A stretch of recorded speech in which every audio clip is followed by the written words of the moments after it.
కేటీఆర్ రైతు సదస్సు అని రాలిపోయిన పార్టీకి కూలిపోయిన పార్టీకి దానికి వర్కింగ్ ప్రెసిడెంట్ అని నా వర్కింగ్ ప్రెసిడెంట్ అని రకరకాల వేషాలేసి రేవంత్ రెడ్డి గారి మీద అనుచిత వ్యాఖ్యలు చేయడం జరిగింది. 60 సంవత్సరాల ఆంధ్ర వలస పాలన కింద నలిగిపోయిన తెలంగాణ ప్రజానికం మా తెలంగాణ మాకు కావాలని, మా నిధులు మాకు కావాలని, మా ఉద్యోగాలు మాకు కావాలని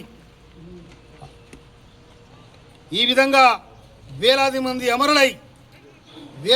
అమరులై తెలంగాణ తెస్తే ఈ పిల్లల సావులు ఈ పిల్లలు చనిపోతున్నారని 2009 డిసెంబర్ 9 తారీఖు నాడు సోనియా గాంధీ గారు తెలంగాణ ప్రకటించి 2013లో కూడా తెలంగాణ ప్రకటిస్తే మీరు శవాల మీద పేలల ఎరక తిని సోనియా గాంధీ కాలు మొక్కి పందికున్నలాగా పోయి సోనియా గాంధీ కాలు మొక్కి ఇక్కడికి వచ్చి ముఖ్యమంత్రి అయ్యారు.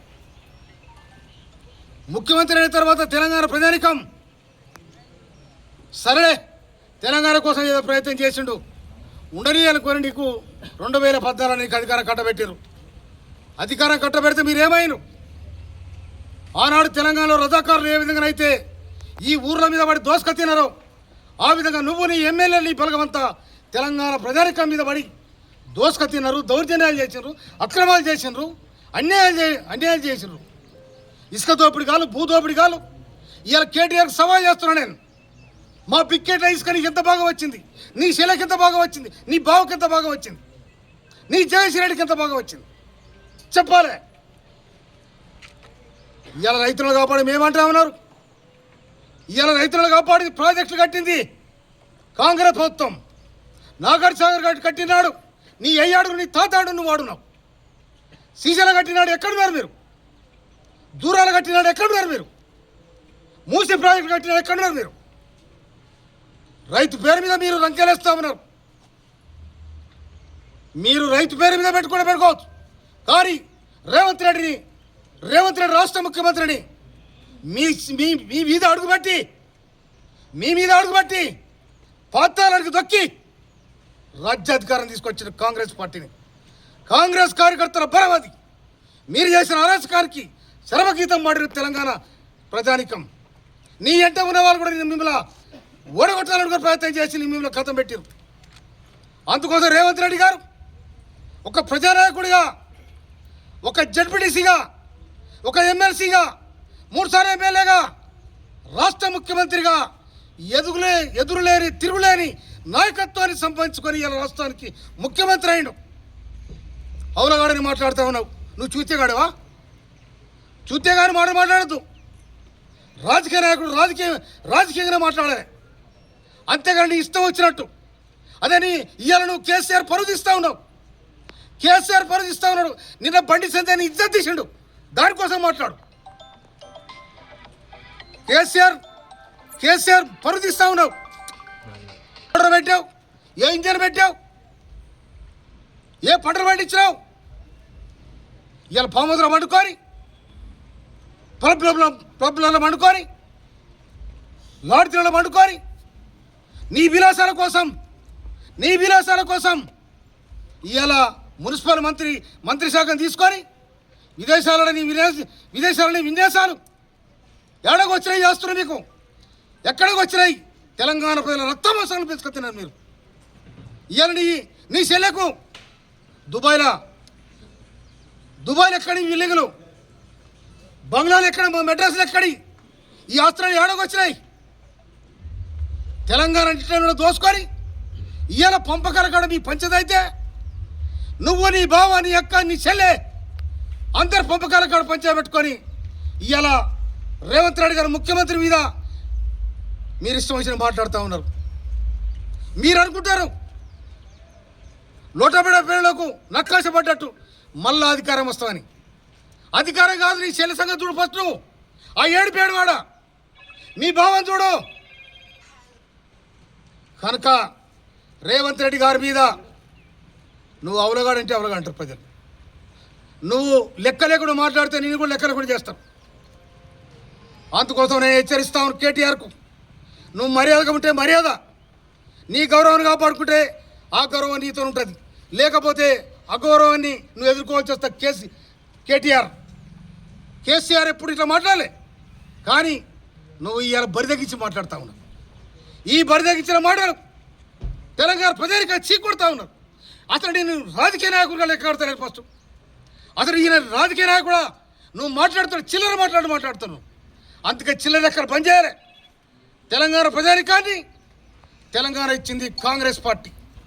ఇచ్చిన తెలంగాణను విచ్చలవిడిగా చేసి ఇచ్చిన తెలంగాణ రాష్ట్రాన్ని వేలాది ఏమన వీరుల త్యాగఫలం. ఆ తెలంగాణ రాష్ట్రం సోనియా గాంధీ ఇస్తే మీరు వైభోగాలు వైకుంఠాలు చేస్తూ ఉన్నారు. మీరు కట్టించింది ఏంటిది? వైకుంఠ దోమాలు, బొందలగడ్డలు, శ్మశాన వాటికలు.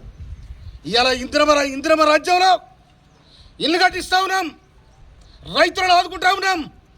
మీరున్నప్పుడు లేని పంట ఇవాళ బ్రహ్మాండంగా ఇవాళ ప్యాడి గ్రౌండ్ మీద జరుగుతూ ఉంది.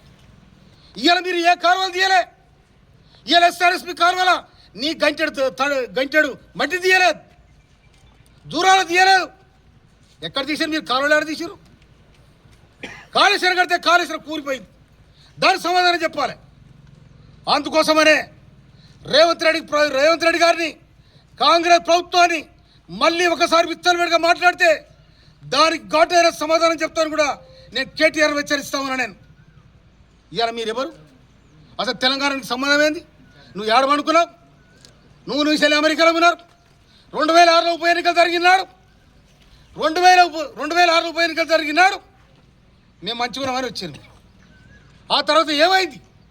రకరకాల వ్యక్తులను తెలంగాణ ఉద్యమానికి సర్వస్వం ధరమసిన వాళ్ళను తొక్కిసి పెట్టినారు. సర్వస్వం తన ప్రాణమే తెలంగాణ అనుకున్న వాళ్ళను దూరం పెట్టిండ్రు. అందుకని కొంప మీద మన్ను మోసపోయింది రవీంద్ర నాయక్. దానికి సమాధానం చెప్పాలి. మీరు భాగాలు పంచుకొని నీ చెల్లె నీ మీద పనికిరాడని మాట్లాడుతూ ఉంది. నాకు తెలియదని మాట్లాడుతూ ఉంది. నువ్వు తెలియదొక్క మాటలు మాట్లాడుతూ నేను చెప్తా ఉన్నా. నీ చెల్లె అంటుంది నాకు తెలివి లేదు, జ్ఞానం లేదు, బుద్ధి తక్కువ మాట్లాడుతుంది మీ చెల్లె. కనుక నీ చెల్లెకి సమాధానం చెప్పు. తెలంగాణ ప్రజానికానికి కాదు, తెలంగాణ ప్రజానికానికి ఎప్పుడో మీకు సమాధానం 2003లో సమాధానం చెప్పిండ్రు. మిమ్మల్ని రాకుండా చేసిండ్రు. అందుకోసమనే తెలంగాణ ప్రజల పిచ్చోళ్ళు గారు.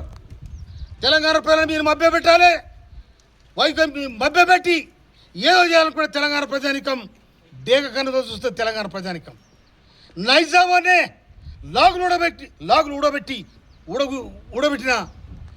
ఊడబికి పంపే చరిత్ర ఉంది. అంతలో రజాకారనే తరిమి కొట్టే చరిత్ర తెలంగాణ ప్రజానికానికి ఉంది. మీరెంత, మీ పీకుడెంత? అందుకోసమనే తెలంగాణ ప్రజానికానికి ఒళ్ళు మండి 2023 నవంబర్ నాడు తొక్కుడు తొక్కితే డిసెంబర్ 3 తారీఖు నాడు పొత్తలు కూడా పోయారు. అసెంబ్లీలో కూడా ఇవాళ మీ నాయన ఎందుకు వస్తారు అసెంబ్లీలో? ఇవాళ నీకు ముఖదేలక కేసీఆర్ సమాధానం చెప్పలేక ఇవాళ నేను పంపించి వరంగల్ మీటింగ్ పెడితే నువ్వు అన్నీ కూడా పనికిరాని మాట్లాడుతున్నావు, అవరం మాట్లాడుతున్నావు. కనుక మళ్ళీ ఒకసారి రేవంత్ రెడ్డి మీద కానీ, ముఖ్యమంత్రి గారి మీద కానీ, రాష్ట్ర మంత్రుల మీద కానీ, కాంగ్రెస్ ప్రభుత్వం మీద కానీ కళ్ళబలి మాటలు మాట్లాడితే దానికి సరైన ఘాటైన సమాధానం వస్తుంది. దానికి సమాధానం చెప్పలేక నిన్న బండి సంజయ్ మాట్లాడింది విన్నావా నువ్వు? బండి సంజయ్ ఏం మాట్లాడిండు? తెలియలేదని చెప్పిండు. అతను ఇంకేదో మాట్లాడిండు. ఆ మాట నేను మాట్లాడను. కనుక బండి సంజయ్కి సమాధానం చెప్పింది. కనుక కేటీఆర్ నీ నోటికి వచ్చినట్టు మాట్లాడితే 10 మంది చూడగానే రెచ్చిపోయి మాట్లాడితే నీకు ఆ జ్ఞానం కూడా లేదు. తెలంగాణ మీద సోయి లేదు, తెలంగాణ వ్యవసాయ రంగం మీద సోయి లేదు, తెలంగాణ పారిశ్రామిక విధానం మీద సోయి లేదు, నీ విద్యా విధానం మీద సోయి లేదు, సామాజిక న్యాయం మీద సోయి లేదు. ఇవాళ సామాజిక నీ దాంట్లో ఒక కొప్పరేశ్వరు ఉంటే కొప్పరేశ్వరును ఇలా కరబాకు తీసి అవతలేసినట్టు వేసారు. ఇలా ఈ మంత్రివర్గంలో 5 మంది దళితులు ఇలా మంత్రులుగా ఉన్నారు, 4 మంత్రులు బీసీలుగా మంత్రులు ఉన్నారు. మీ దాంట్లో మీద రాజ్యం అయిపోయింది, రజాకార్ల రాజ్యం అయిపోయింది. ఇదే మా రాజ్యం అనుకున్నారు, తెలంగాణ మా సొత్తు అనుకున్నారు. తెలంగాణ మేము ఏళ్ళకి నామకరణం మా తెలంగాణ అనుకున్నాను మీరు. కానీ ఆనాడు విప్లవకారులు ఇట్లా పడితే హైదరాబాద్ పారిచ్చిన మీరు ఇవాళ తెలంగాణ కోసం మాట్లాడుతూ ఉన్నారు. పొరపాటు కూడా మీరు కరడ గురించి అనుకోకండి. మీరు అనుకున్నప్పుడు ఎప్పటికైనా ఈ రాజ్యం మాదే ఉండేది. కాంగ్రెస్ రానే రాదనుకున్నారు మీరు. ఎప్పుడైతే టీఆర్ఎస్ ఉద్యమకారులను అనగదొక్కి యాగం చేసి ఆ పార్టీ పేరునే తెలంగాణ పేరునే తీసేసారు. అప్పుడే మీ బొంద మీరు తోక్కున్నారు, మీ బొందల మీరు పడ్డారు. అందుకోసమనే రేపు 2028 కానీ 29 ఎన్నికలు జరిగితే మీ బొంద మీద చెట్లు, మీ రాజకీయ బొందల మీద చెట్లు మొత్తాన్ని కూడా సందర్భంగా మనవి చేస్తా ఉన్నాను నేను. అందుకోసం మళ్ళీ ఒకసారి రేవంత్ రెడ్డి గారు ప్రభుత్వం మీద కానీ రేవంత్ రెడ్డి మీద కానీ మీరు ఆచితూచి మాట్లాడుకుంటే మీ ఎంట పడతాం, వేటాడతాం, రాజకీయంగా సమాధి కడతామని కూడా హెచ్చరిస్తా ఉన్నాను.